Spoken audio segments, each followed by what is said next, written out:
بسم الله الرحمن الرحيم. يا أيها الناس اتقوا ربكم الذي خلقكم من نفس واحدة وخلق منها زوجها وبث منهما رجالا كثيرا ونساء واتقوا الله الذي تساءلون به والأرحام إن الله كان عليكم رقيبا. وآتوا اليتامى أموالهم ولا تتبدلوا الخبيث بالطيب ولا تأكلوا أموالهم إلى أموالكم إنه كان حوبا كبيرا. وإن خفتم ألا تقسطوا في اليتامى فانكحوا ما طاب لكم من النساء مثنى وثلاث ورباع، فإن خفتم ألا تعدلوا فواحدة أو ما ملكت أيمانكم ذلك أدنى ألا تعولوا. وآتوا النساء صدقاتهن نحلة، فإن طبن لكم عن شيء منه نفسا فكلوه هنيئا مريئا. ولا تؤتوا السفهاء أموالكم التي جعل الله لكم قياما وارزقوهم فيها واكسوهم وقولوا لهم قولا معروفا. وابتلوا اليتامى حتى إذا بلغوا النكاح فإن آنستم منهم رشدا فادفعوا إليهم أموالهم ولا تأكلوها إسرافا وبدارا أن يكبروا. ومن كان غنيا فليستعفف ومن كان فقيرا فليأكل بالمعروف. فإذا دفعتم إليهم أموالهم فأشهدوا عليهم وكفى بالله حسيبا. للرجال نصيب مما ترك الوالدان والأقربون وللنساء نصيب مما ترك الوالدان والأقربون مما قل منه أو كثر نصيبا مفروضا. وإذا حضر القسمة أولو القربى واليتامى والمساكين فارزقوهم منه وقولوا لهم قولا معروفا. وليخشى الذين لو تركوا من خلفهم ذرية ضعافا خافوا عليهم فليتقوا الله وليقولوا قولا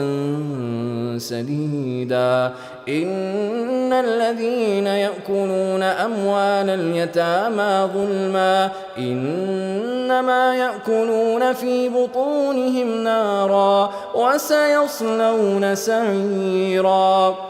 يوصيكم الله في أولادكم للذكر مثل حظ الأنثيين، فإن كن نساء فوق 2 فلهن ثلثا ما ترك، وإن كانت واحدة فلها النصف، ولأبويه لكل واحد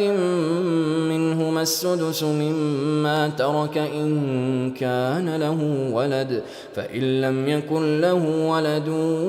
وورثه أبواه فلأمه الثلث، فإن كان له إخوة فلأمه السدس من بعد وصية يوصي بها أو دين. آباؤكم وأبناؤكم لا تدرون أيهم أقرب لكم نفعا فريضة من الله إن الله كان عليما حكيما. ولكم نصف ما ترك أزواجكم إن لم يكن لهن ولد، فإن كان لهن ولد فلكم الربع مما تركن من بعد وصية يوصين بها أو دين، ولهن الربع مما تركتم إن لم يكن لكم ولد، فإن كان لكم ولد فلهن الثمن مما تركتم من بعد وصية توصون بها أو دين. وإن كان رجل يورث كلالة أو امرأة وله أخ أو أخت فلكل واحد منهما السدس، فإن كانوا أكثر من ذلك فهم شركاء في الثلث من بعد وصية يوصى بها أو دين غير مضار، وصية من الله والله عليم حليم. تلك حدود الله، ومن يطع الله ورسوله يدخله جنات تجري من تحتها الأنهار خالدين فيها، وذلك الفوز العظيم. ومن يعص الله ورسوله ويتعد حدوده يدخله نارا خالدا فيها وله عذاب مهين. واللاتي يأتين الفاحشة من نسائكم فاستشهدوا عليهن 4 منكم، فإن شهدوا فأمسكوهن في البيوت حتى يتوفاهن الموت أو يجعل الله لهن سبيلا. واللذان يأتيانها منكم فآذوهما، فإن تابا وأصلحا فأعرضوا عنهما، إن الله كان توابا رحيما. إنما التوبة على الله للذين يعملون السوء بجهالة ثم يتوبون من قريب فأولئك يتوب الله عليهم وكان الله عليما حكيما. وليست التوبة للذين يعملون السيئات حتى إذا حضر أحدهم الموت قال إني تبت الآن، ولا الذين يموتون وهم كفار أولئك أعتدنا لهم عذابا أليما. يا أيها الذين آمنوا لا يحل لكم أن ترثوا النساء كرها ولا تعضلوهن لتذهبوا ببعض ما آتيتموهن إلا أن يأتين بفاحشة مبينة،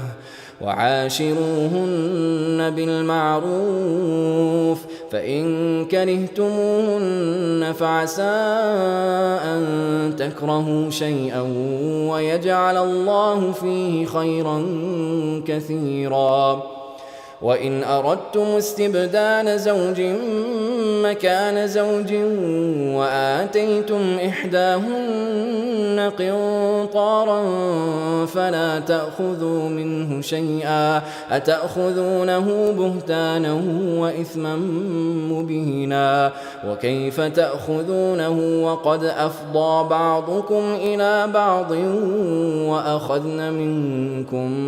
ميثاقا غليظا. ولا تنكحوا ما نكح آباؤكم من النساء إلا ما قد سلف إنه كان فاحشة ومقتا وساء سبيلا. حرمت عليكم أمهاتكم وبناتكم وأخواتكم وعماتكم وخالاتكم وبنات الأخ وبنات الأخت وأمهاتكم اللاتي أرضعنكم وأخواتكم من الرضاعة وأمهات نسائكم وربائبكم اللاتي في حجوركم من نسائكم اللاتي دخلتم بهن فإن لم تكونوا دخلتم بهن فلا جناح عليكم وحلائل أبنائكم الذين من أصلابكم وأن تجمعوا بين الأختين إلا ما قد سلف إن الله كان غفورا رحيما. والمحصنات من النساء إلا ما ملكت أيمانكم كتاب الله عليكم وأحل لكم ما وراء ذلكم أن تبتغوا بأموالكم محصنين غير مسافحين فما استمتعتم به منهن فآتوهن أجورهن فريضة ولا جناح عليكم فيما تراضيتم به من بعد الفريضة إن الله كان عليما حكيما. ومن لم يستطع منكم طولا أن ينكح المحصنات المؤمنات فمما ملكت أيمانكم من فتياتكم المؤمنات والله أعلم بإيمانكم بعضكم من بعض فانكحوهن بإذن أهلهن وآتوهن أجورهن بالمعروف محصنات غير مسافحات ولا متخذات أخدان فإذا أحصن فإن أتين بفاحشة فعليهن نصف ما على المحصنات من العذاب ذلك لمن خشي العنة منكم وأن تصبروا خير لكم والله غفور رحيم. يريد الله ليبين لكم ويهديكم سنن الذين من قبلكم ويتوب عليكم والله عليم حكيم. والله يريد أن يتوب عليكم ويريد الذين يتبعون الشهوات أن تميلوا ميلا عظيما. يريد الله أن يخفف عنكم وخلق الإنسان ضعيفا. يا أيها الذين آمنوا لا تأكلوا أموالكم بينكم بالباطل إلا أن تكون تجارة عن تراض منكم ولا تقتلوا أنفسكم إن الله كان بكم رحيما. ومن يفعل ذلك عدوانا وظلما فسوف نصليه نارا وكان ذلك على الله يسيرا. إن تجتنبوا كبائر ما تنهون عنه نكفر عنكم سيئاتكم وندخلكم مدخلا كريما ولا تتمنوا ما فضل الله به بعضكم على بعض للرجال نصيب مما اكتسبوا وللنساء نصيب مما اكتسبن واسألوا الله من فضله إن الله كان بكل شيء عليما ولكل جعلنا موالي مما ترك الوالدان والأقربون والذين عقدت أيمانكم فآتوهم نصيبهم إن الله كان على كل شيء شهيدا الرجال قوامون على النساء بما فضل الله بعضهم على بعض وبما أنفقوا من أموالهم فالصالحات قانتات حافظات للغيب بما حفظ الله واللاتي تخافون نشوزهن فعظوهن واهجروهن في المضاجع واضربوهن فإن أطعنكم فلا تبغوا عليهن سبيلا إن الله كان عليا كبيرا وإن خفتم شقاق بينهما فابعثوا حكما من أهله وحكما من أهلها إن يريدا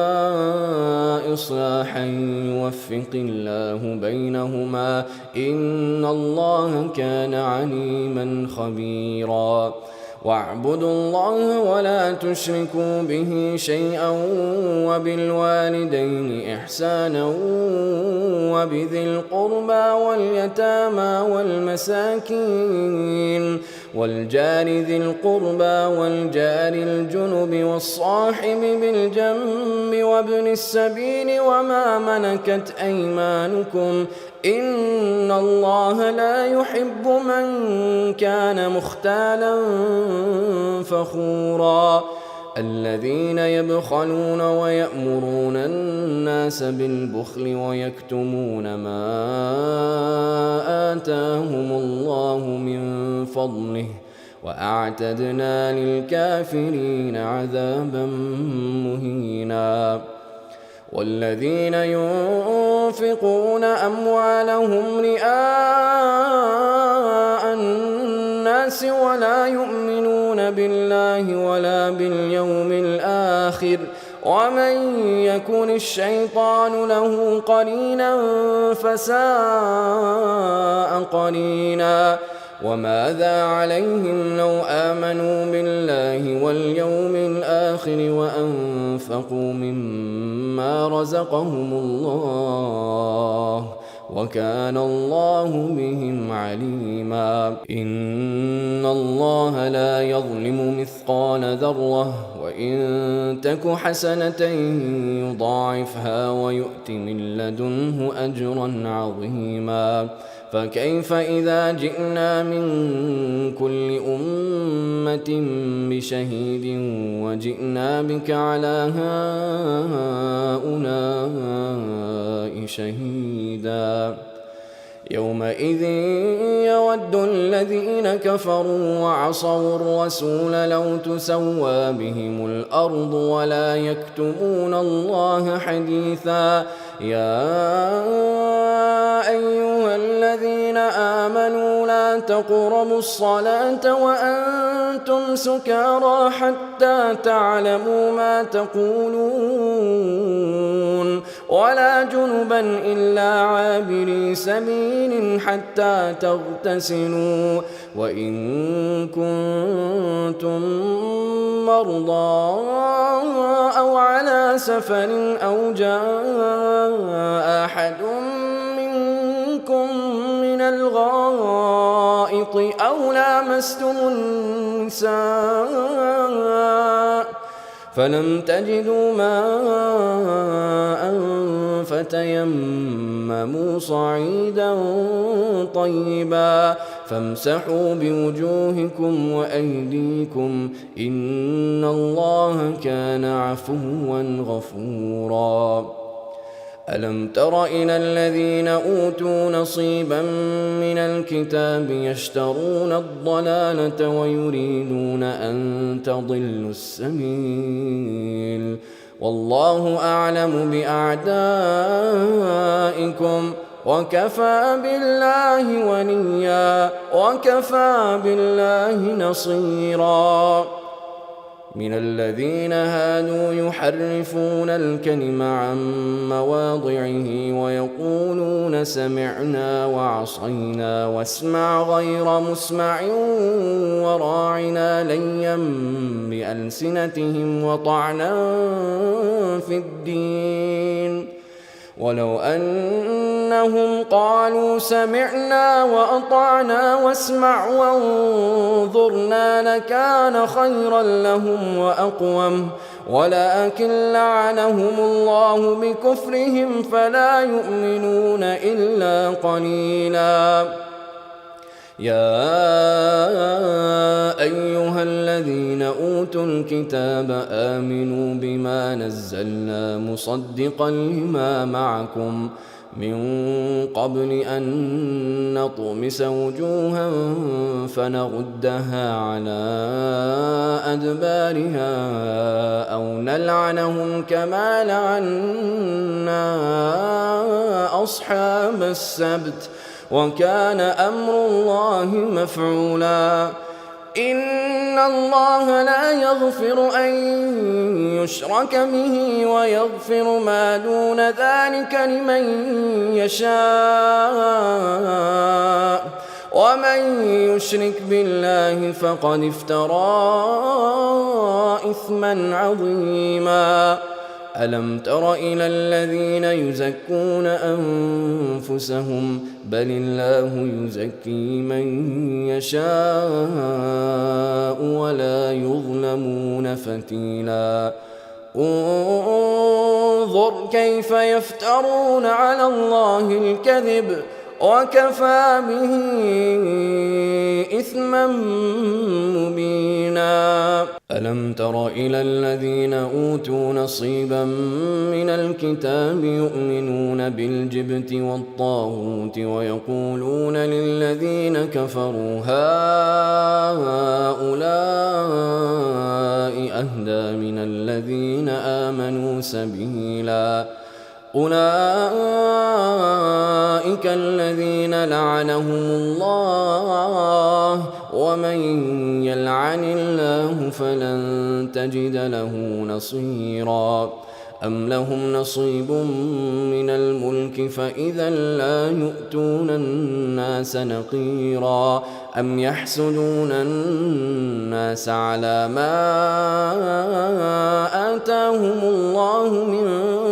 فضله فقد آتينا آل إبراهيم الكتاب والحكمة وآتيناهم ملكا عظيما. فمنهم من آمن به ومنهم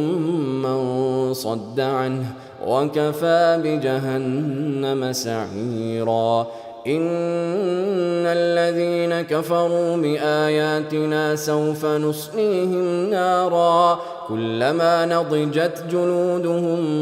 بدلناهم جلودا غيرها ليذوقوا العذاب إن الله كان عزيزا حكيما. والذين آمنوا وعملوا الصالحات سندخلهم جنات تجري من تحتها الأنهار خالدين فيها أبدا لهم فيها أزواج مطهرة وندخلهم ظلا ظليلا. إن الله يأمركم أن تؤدوا الأمانات إلى أهلها وإذا حكمتم بين الناس أن تحكموا بالعدل إن الله نعم-ما يعظكم به إن الله كان سميعا بصيرا. يا أيها الذين آمنوا أطيعوا الله وأطيعوا الرسول وأولي الأمر منكم فإن تنازعتم في شيء فردوه إلى الله والرسول إن كنتم تؤمنون بالله واليوم الآخر ذلك خير وأحسن تأويلا. ألم تر إلى الذين يزعمون أنهم آمنوا بما أنزل إليك وما أنزل من قبلك يريدون أن يتحاكموا إلى الطاغوت وقد أمروا أن يكفروا به ويريد الشيطان أن يضلهم ضلالا بعيدا. وإذا قيل لهم تعالوا إلى ما أنزل الله وإلى الرسول رأيت المنافقين يصدون عنك صدودا. فكيف إذا أصابتهم مصيبة بما قدمت أيديهم ثم جاءوك يحلفون بالله إن أردنا إلا إحسانا وتوفيقا أولئك الذين يعلم الله ما في قلوبهم فأعرض عنهم وعظهم وقل لهم في أنفسهم قولا بليغا. وما أرسلنا من رسول إلا ليطاع بإذن الله ولو أنهم إذ ظلموا أنفسهم جاءوك فاستغفروا الله واستغفر لهم الرسول لوجدوا الله توابا رحيما. فلا وربك لا يؤمنون حتى يحكموك فيما شجر بينهم ثم لا يجدوا في أنفسهم حرجا مما قضيت ويسلموا تسليما.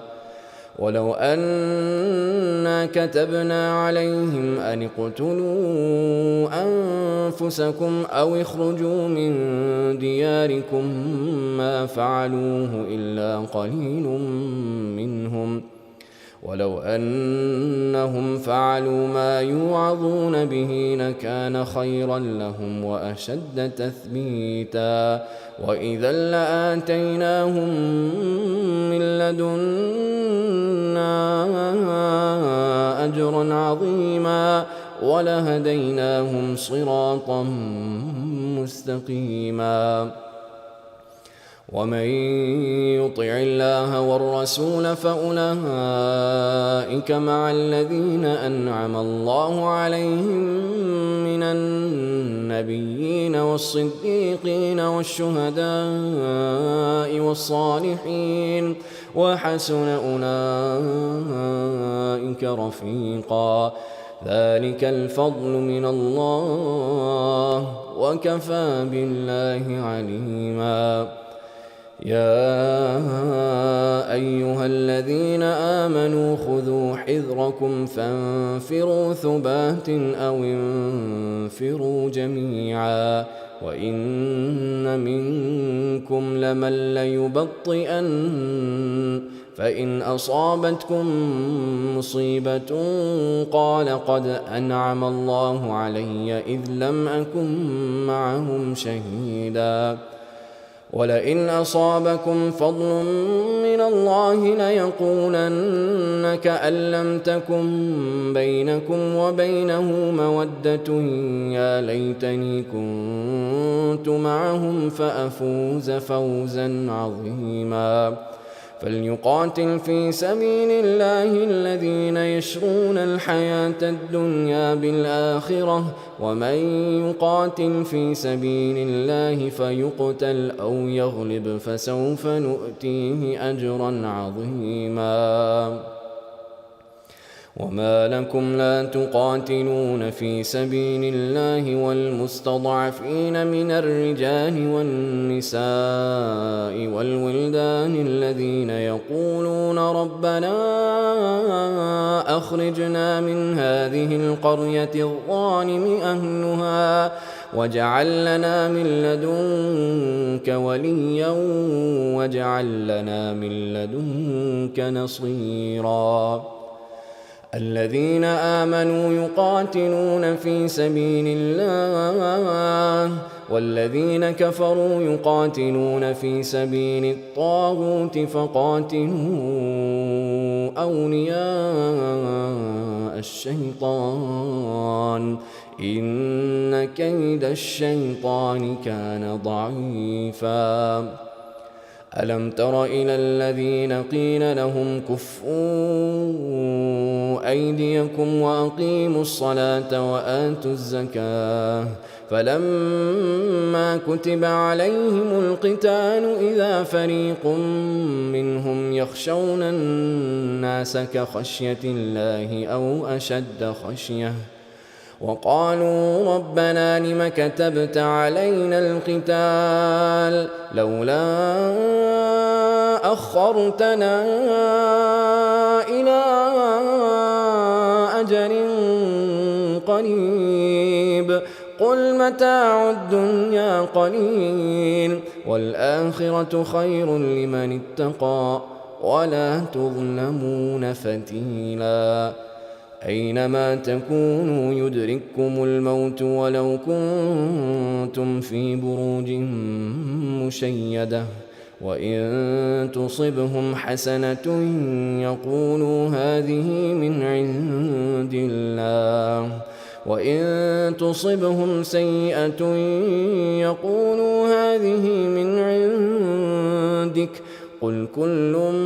من عند الله فما لهؤلاء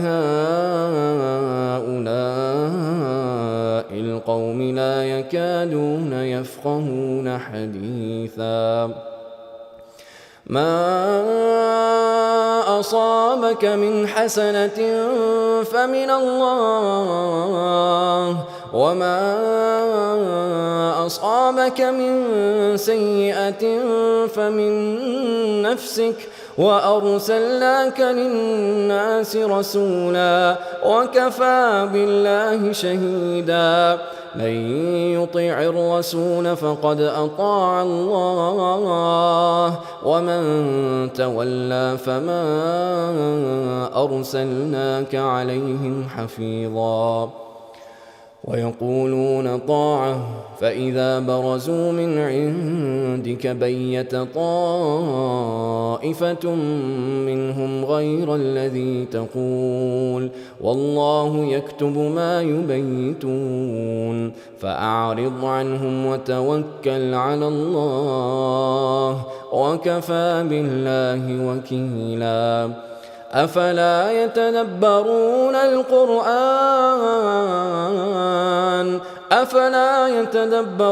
القرآن ولو كان من عند غير الله لوجدوا فيه اختلافا كثيرا. وإذا جاءهم أمر من الأمن أو الخوف أذاعوا به ولو ردوه إلى الرسول وإلى أولي الأمر منهم لعلمه الذين يستنبطونه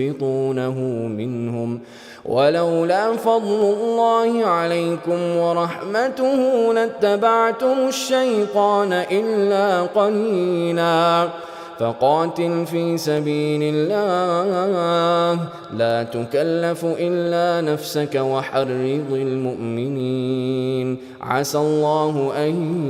يكف بأس الذين كفروا والله أشد بأسا وأشد تنكيلا من يشفع شفاعة حسنة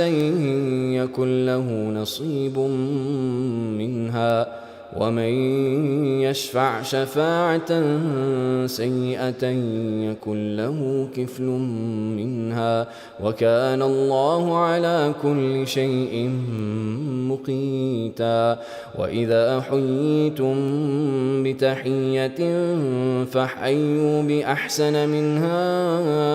أو ردوها إن الله كان على كل شيء حسيبا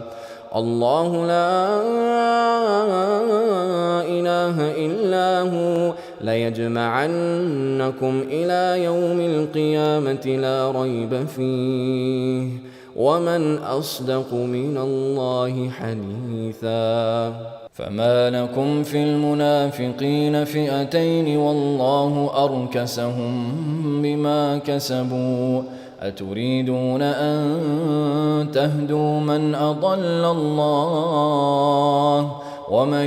يضلل الله فلن تجد له سبيلا ودوا لو تكفرون كما كفروا فتكونون سواء فلا تتخذوا منهم أولياء حتى يهاجروا في سبيل الله فإن تولوا فخذوهم واقتلوهم حيث وجدتموهم ولا تتخذوا منهم وليا ولا نصيرا إلا الذين يصلون إلى قوم بينكم وبينهم ميثاق أو جاءوكم حصرت صدورهم أن يقاتلوكم أو يقاتلوا قومهم ولو شاء الله لسلطهم عليكم فلقاتلوكم فإن اعتزلوكم فلم يقاتلوكم وألقوا إليكم السلم فما جعل الله لكم عليهم سبيلا ستجدون آخرين يريدون أن يأمنوكم ويأمنوا قومهم كلما ردوا إلى الفتنة أركسوا فيها فإن لم يعتزلوكم ويلقوا إليكم السلم ويكفوا أيديهم فخذوهم واقتلوهم حيث ثقفتموهم وأولئكم جعلنا لكم عليهم سلطانا مبينا وما كان لمؤمن أن يقتل مؤمنا إلا خطأ ومن قتل مؤمنا خطأ فتحرير رقبة مؤمنة ودية مسلمة إلى أهله إلا أن يصدقوا فإن كان من قوم عدو لكم وهو مؤمن فتحرير رقبة مؤمنة وإن كان من قوم بينكم وبينهم ميثاق فدية مسلمة إلى أهله وتحرير رقبة مؤمنة فمن لم يجد فصيام شهرين متتابعين توبة من الله وكان الله عليما حكيما ومن يقتل مؤمنا متعمدا فجزاؤه جهنم خالدا فيها وغضب الله عليه ولعنه وأعد له عذابا عظيما يا أيها الذين آمنوا إذا ضربتم في سبيل الله فتبينوا ولا تقولوا لمن ألقى إليكم السلام لست مؤمنا تبتغون عرض الحياة الدنيا فعند الله مغانم كثيرة كذلك كنتم من قبل فمن الله عليكم فتبينوا إن الله كان بما تعملون خبيرا. لا يستوي القاعدون من المؤمنين غير أولي الضرر والمجاهدون في سبيل الله بأموالهم وأنفسهم فضل الله المجاهدين بأموالهم وأنفسهم على القاعدين درجة وكلا وعد الله الحسنى وفضل الله المجاهدين على القاعدين أجرا عظيما درجات منه ومغفرة ورحمة وكان الله غفورا رحيما. إن الذين توفاهم الملائكة ظالمي أنفسهم قالوا فيم كنتم قالوا كنا مستضعفين في الأرض قالوا ألم تكن أرض الله واسعة فتهاجروا فيها فأولئك مأواهم جهنم وساءت مصيرا إلا المستضعفين من الرجال والنساء والولدان لا يستطيعون حيلة ولا يهتدون سبيلا فأولئك عسى الله أن يعفو عنهم وكان الله عفوا غفورا. ومن يهاجر في سبيل الله يجد في الأرض مراغما كثيرا وسعة ومن يخرج من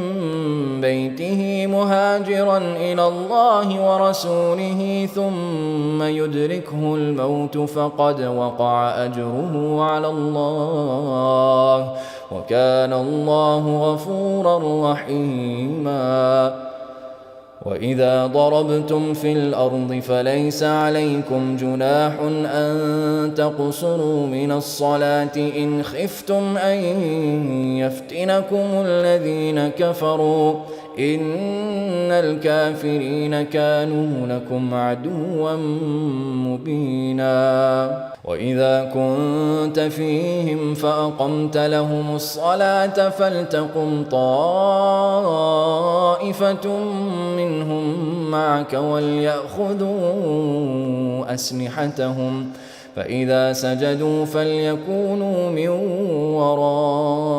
ورائكم ولتأت طائفة أخرى لم يصلوا فليصلوا معك وليأخذوا حذرهم وأسلحتهم ود الذين كفروا لو تغفلون عن أسلحتكم وأمتعتكم فيميلون عليكم ميلة واحدة ولا جناح عليكم إن كان بكم أذى من مطر أو كنتم مرضى أن تضعوا أسلحتكم وخذوا حذركم إن الله أعد للكافرين عذابا مهينا. فإذا قضيتم الصلاة فاذكروا الله قياما وقعودا وعلى جنوبكم فإذا اطمأننتم فأقيموا الصلاة إن الصلاة كانت على المؤمنين كتابا موقوتا. ولا تهنوا في ابتغاء القوم إن تكونوا تألمون فإنهم يألمون كما تألمون وترجون من الله ما لا يرجون وكان الله عليما حكيما. إنا أنزلنا إليك الكتاب بالحق لتحكم بين الناس بما أراك الله ولا تكن للخائنين خصيما واستغفر الله إن الله كان غفورا رحيما ولا تجادل عن الذين يختانون أنفسهم إن الله لا يحب من كان خوانا أثيما يستخفون من الناس ولا يستخفون من الله وهو معهم إذ يبيتون ما لا يرضى من القول وكان الله بما يعملون محيطا ها أنتم هؤلاء جادلتم عنهم في الحياة الدنيا فمن يجادل الله عنهم يوم القيامة أم من يكون عليهم وكيلا ومن يعمل سوءا أو يظلم نفسه ثم يستغفر الله يجد الله غفورا رحيما ومن يكسب إثما فإنما يكسبه على نفسه وكان الله عليما حكيما ومن يكسب خطيئة أو إثما ثم يرم به بريئا فقد احتمل بهتانا وإثما مبينا ولولا فضل الله عليك ورحمته لهم طائفة منهم أن يضلوك وما يضلون إلا أنفسهم وما يضرونك من شيء وأنزل الله عليك الكتاب والحكمة وعلمك ما لم تكن تعلم وكان فضل الله عليك عظيما لا خير في كثير من نجواهم إلا من أمر بصدقة أو معروف أو إصلاح بين الناس ومن يفعل ذلك ابتغاء مرضات الله فسوف نؤتيه أجرا عظيما ومن يشاقق الرسول من بعد ما تبين له الهدى ويتبع غير سبيل المؤمنين نوله ما تولى ونصله جهنم وساءت مصيرا إن الله لا يغفر أن يشرك به ويغفر ما دون ذلك لمن يشاء ومن يشرك بالله فقد ضل ضلالا بعيدا إن يدعون من دونه إلا إناثا وإن يدعون إلا شيطانا مريدا لعنه الله وقال لأتخذن من عبادك نصيبا مفروضا ولأضلنهم ولأمنينهم ولآمرنهم فليبتكن آذان الأنعام ولآمرنهم فليغيرن خلق الله ومن يتخذ الشيطان وليا من دون الله فقد خسر خسرانا مبينا يعدهم ويمنيهم وما يعدهم الشيطان إلا غرورا أولئك مأواهم جهنم ولا يجدون عنها محيصا والذين آمنوا وعملوا الصالحات سندخلهم جنات تجري من تحتها الأنهار خالدين فيها أبدا وعد الله حقا ومن أصدق من الله قيلا ليس بأمانيكم ولا أماني أهل الكتاب من يعمل سوءا يجز به ولا يجد له من دون الله وليا ولا نصيرا ومن يعمل من الصالحات من ذكر أو أنثى وهو مؤمن فأولئك يدخلون الجنة ولا يظلمون نقيرا ومن أحسن دينا ممن أسلم وجهه لله وهو محسن واتبع ملة إبراهيم حنيفا واتخذ الله إبراهيم خليلا ولله ما في السماوات وما في الأرض وكان الله بكل شيء محيطا ويستفتونك في النساء قل الله يفتيكم فيهن وما يتلى عليكم في الكتاب في يتامى النساء اللاتي لا تؤتونهن ما كتب لهن وترغبون أن تنكحوهن والمستضعفين من الولدان وأن تقوموا لليتامى بالقسط وما تفعلوا من خير فإن الله كان به عليما وإن امرأة خافت من بعلها نشوزا أو إعراضا فلا جناح عليهما أن يصلحا بينهما صلحا والصلح خير وأحضرت الأنفس الشح وإن تحسنوا وتتقوا فإن الله كان بما تعملون خبيرا ولن تستطيعوا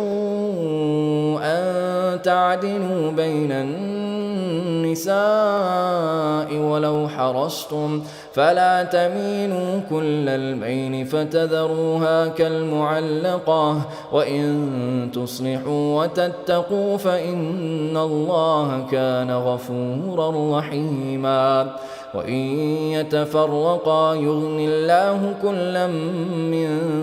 سعته وكان الله واسعا حكيما ولله ما في السماوات وما في الأرض ولقد وصينا الذين أوتوا الكتاب من قبلكم وإياكم أن اتقوا الله وإن تكفروا فإن لله ما في السماوات وما في الأرض وكان الله غنيا حميدا ولله ما في السماوات وما في الأرض وكفى بالله وكيلا إن يشأ يذهبكم أيها الناس ويأت بآخرين وكان الله على ذلك قديرا من كان يريد ثواب الدنيا فعند الله ثواب الدنيا والآخرة وكان الله سميعا بصيرا يا أيها الذين آمنوا كونوا قوامين بالقسط شهداء لله ولو على أنفسكم أو الوالدين والأقربين إن يكن غنيا أو فقيرا فالله أولى بهما فلا تتبعوا الهوى أن تعدلوا وإن تلؤوا أو تعرضوا فإن الله كان بما تعملون خبيرا يا أيها الذين آمنوا بالله ورسوله والكتاب الذي نزل على رسوله والكتاب الذي أنزل من قبل ومن يكفر بالله وملائكته وكتبه ورسله واليوم الآخر فقد ضل ضلالا بعيدا. إن الذين آمنوا ثم كفروا ثم آمنوا ثم كفروا ثم ازدادوا كفرا لم يكن الله ليغفر لهم ولا ليهديهم سبيلا. بشر المنافقين بأن لهم عذابا أليما. الذين يتخذون الكافرين أولياء من دون المؤمنين أيبتغون عندهم العزة فإن العزة لله جميعا. وقد نزل عليكم في الكتاب أن إذا سمعتم آيات الله يكفر بها ويستهزأ بها فلا تقعدوا معهم حتى يخوضوا في حديث غيره إنكم إذا مثلهم إن الله جامع المنافقين والكافرين في جهنم جميعا.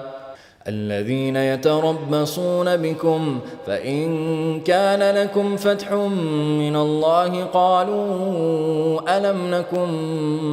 معكم وإن كان للكافرين نصيب قالوا ألم نستحوذ عليكم ونمنعكم من المؤمنين فالله يحكم بينكم يوم القيامة ولن يجعل الله للكافرين على المؤمنين سبيلا. إن المنافقين يخادعون الله وهو خادعهم وإذا قاموا إلى الصلاة قاموا كسالى يراءون الناس ولا يذكرون الله إلا قليلا. مذبذبين بين ذلك لا إله هؤلاء ولا إله هؤلاء ومن يضلل الله فلن تجد له سبيلا. يا أيها الذين آمنوا لا تتخذوا الكافرين أولياء من دون المؤمنين أتريدون أن تجعلوا لله عليكم سلطانا مبينا. إن المنافقين في الدرك الأسفل من النار ولن تجد لهم نصيرا إلا الذين تابوا وأصلحوا واعتصموا بالله وأخلصوا دينهم لله فأولئك مع المؤمنين وسوف يؤتي الله المؤمنين أجرا عظيما. ما يفعل الله بعذابكم إن شكرتم وآمنتم وكان الله شاكرا عليما. لا يحب الله الجهر بالسوء من القول إلا من ظلم وكان الله سميعا عليما. إن تبدوا خيرا أو تخفوه أو تعفوا عن سوء فإن الله كان عفوا قديرا. إن الذين يكفرون بالله ورسله ويريدون أن يفرقوا بين الله ورسله ويقولون نؤمن ببعض ونكفر ببعض ويريدون أن يتخذوا بين ذلك سبيلا أولئك هم الكافرون حقا وأعتدنا للكافرين عذابا مهينا. والذين آمنوا بالله ورسله ولم يفرقوا بين أحد منهم أولئك سوف يؤتيهم أجورهم وكان الله غفورا رحيما. يسألك أهل الكتاب أن تنزل عليهم كتابا من السماء فقد سألوا موسى أكبر من ذلك فقالوا أرنا الله جهرة فأخذتهم الصاعقة بظلمهم ثم اتخذوا العجل من بعد ما جاءتهم البينات فعفونا عن ذلك وآتينا موسى سلطانا مبينا. ورفعنا فوقهم الطور بميثاقهم وقلنا لهم ادخلوا الباب سجدا وقلنا لهم لا تعدوا في السبت وأخذنا منهم ميثاقا غليظا. فبما نقضهم ميثاقهم وكفرهم بآيات الله وقتلهم الأنبياء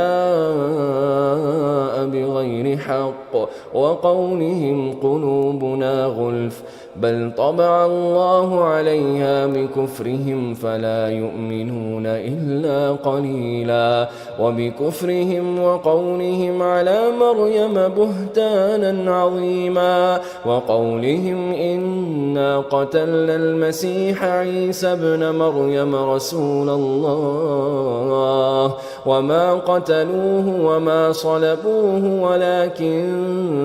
شبه لهم وإن الذين اختلفوا فيه لفي شك منه ما لهم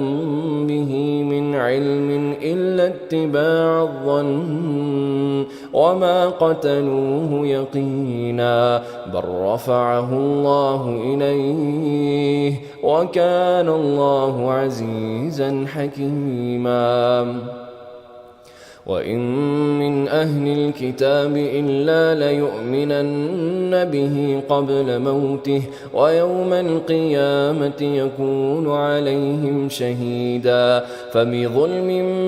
من الذين هادوا حرمنا عليهم طيبات أحلت لهم وبصدهم عن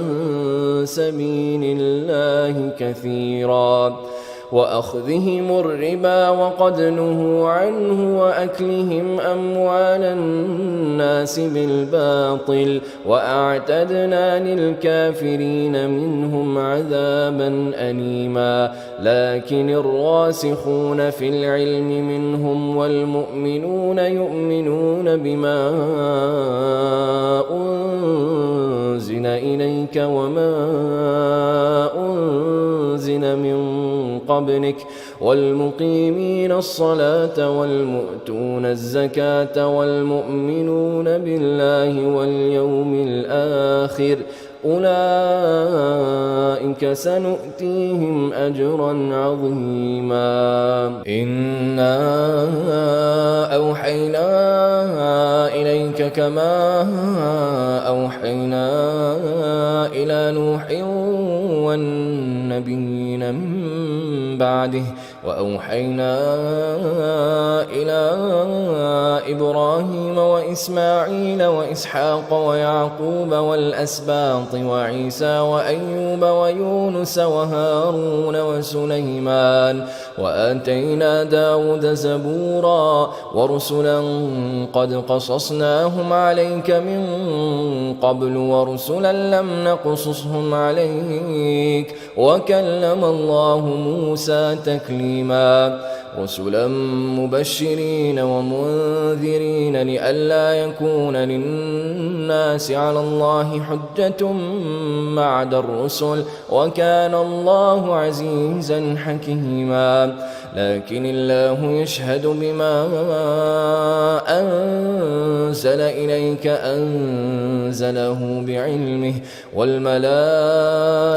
يشهدون وكفى بالله شهيدا إن الذين كفروا وصدوا عن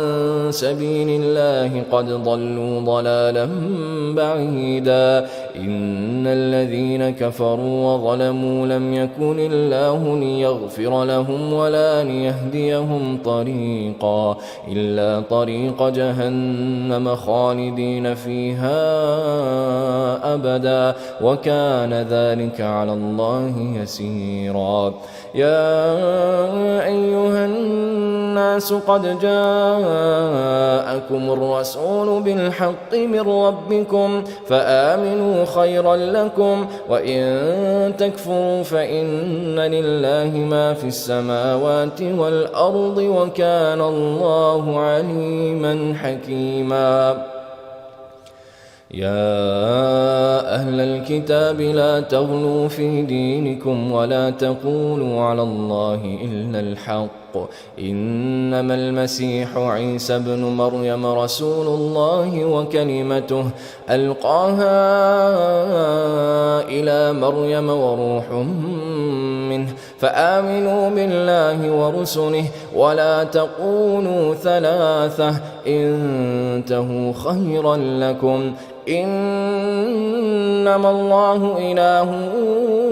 واحد سبحانه أن يكون له ولد له ما في السماوات وما في الأرض وكفى بالله وكيلا لن يستنكف المسيح أن يكون عبدا لله ولا الملائكة المقربون ومن يستنكف عن عبادته ويستكبر فسيحشرهم إليه جميعا فأما الذين آمنوا وعملوا الصالحات فيوفيهم أجورهم ويزيدهم من فضله وأما الذين استنكفوا واستكبروا فيعذبهم عذابا أليما ولا يجدون لهم من دون الله وليا ولا نصيرا يا أيها الناس قد جاءكم برهان من ربكم وأنزلنا إليكم نورا مبينا فأما الذين آمنوا بالله واعتصموا به فسيدخلهم في رحمة منه وفضل ويهديهم إليه صراطا مستقيما يستفتونك قل الله يفتيكم في الكلالة إن امرؤ هلك ليس له ولد وله أخت فلها نصف ما ترك وهو يرثها إن لم يكن لها ولد فإن كانت اثنتين فلهما الثلثان مما ترك وإن كانوا إخوة رجالا ونساء فللذكر مثل حظ الأنثيين يبين الله لكم أن تضلوا والله بكل شيء عليم.